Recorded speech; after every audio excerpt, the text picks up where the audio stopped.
ইন্না লিল্লাহি ওয়া ইন্না ইলাইহি রাজিউন। পারিবারিক বিশৃঙ্খলা থেকে একটা মার্ডার হয়ে গেল, আরও কয়েকজন মুমূর্ষু অবস্থায় কুমিল্লা রেফার করা হয়েছে। আল্লাহ জানে তারা বাঁচে কিনা, সেটা আল্লাহ ভালো জানে। সবাই ওই মানুষগুলোর জন্য দোয়া করবেন। আর যিনি মার্ডার হয়েছেন তিনি হচ্ছেন একজন মহিলা, কম বয়সী, ফাহিমা নাম মনে হয়, আই এম নট শিওর।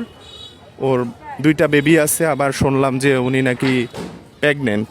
কি একটা অবস্থা, মানে নিজের কাছে অনেক খারাপ লাগতেছে এই ব্যাপারগুলো শুনে। হৃদয় বিদারক একটা ব্যাপার, মানে কতটা হিংস্র মানুষ আসলে সেটা না দেখলে বোঝা যায় না। ময়লা আবর্জনা ফালানো নিয়ে ঝামেলা, যতটুকু জানা এখানের প্রত্যক্ষ দোষীরা তাই বললো আর কি। আসলে মানে খুবই খারাপ লাগতেছে এই ব্যাপারগুলো। এই সমস্যার সমাধান কোথায় আমরা জানি না। আমরা যতই চেষ্টা করি, আমরা যদি নিজেরা পরিবর্তন না হই তাহলে সম্ভব না পরিবর্তন।